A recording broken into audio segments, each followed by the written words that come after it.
అందరికీ నమస్కారం అండి. నా పేరు డి శ్రీనివాసరావు. నేను గత 16 సంవత్సరాలుగా ఈ కంపెనీలో పనిచేస్తున్నాను. మాది విజయనగరం జిల్లా అండి. మాది ఇక్కడ కూడా కాదు. ఇక్కడ వచ్చి ఈ కంపెనీని నమ్ముకొని 16 సంవత్సరాలుగా పనిచేస్తున్నాం. ఈ రోజు కూడా రెంట్ కట్టాలి. గత 7.5 నెలల నుంచి మాకు జీతాలు ఇవ్వడం లేదు. రెంట్ కట్టక రోజు కూడా మా ఇంటికి వచ్చి ఓనర్స్ చాలా ఇబ్బంది పెడుతున్నారు. ఈ బాధ తట్టుకోలేక మా ఆవిడని పిల్లల్ని వాళ్ళ ఇంటికి పంపించేసి నేను ఒక్కడనే ఉంటున్నానండి. నేను ఎలా తినాలి? ఈరోజు నా భార్య పిల్లలు కూడా లేరు తోడు. కనీసం గవర్నమెంట్ అధికారులు అందరి దగ్గరికి కూడా వెళ్ళాం, కానీ ఎవరు కూడా స్పందించలేదు. ఈ రోజు కూడా నేను ఒక్కటి తింటే ఎక్కడికి పోయినా అక్కడికి వెళ్ళిపోవచ్చేస్తాను.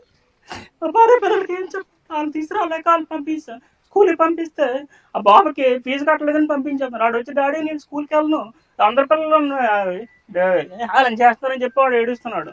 సరే రా పోనీ వెళ్ళిపో అని చెప్పి పంపించాను. కనీసం వెళ్ళిపోయి నెల అవుతుంది. అటు స్కూలే లేదు, మా ఆవిడ ఇంట్లో లేరు. నేను ఎలా ఉండాలండి? వాళ్ళు ఎలా తీసుకురావాలి? రేపు పొద్దున కనీసం మా యాజమాన్యం ఎవరు కూడా ఎన్నిసార్లు మొరపెట్టకుండా స్పందించడం లేదు. కనీసం మా దిక్కు చూడలేదు. ఈరోజు మేము ఏం చేయాలో మాకేం అర్థం కావట్లేదు. కాబట్టి ప్రభుత్వ అధికారులు, నాయకులు అందరూ స్పందించి మాకు న్యాయం చేస్తారని కోరుకుంటున్నాం సార్. ఇది అందరికీ చేరే వరకు అందరూ కూడా మాకు సపోర్ట్ చేయాలని కోరుకుంటున్నాను సార్.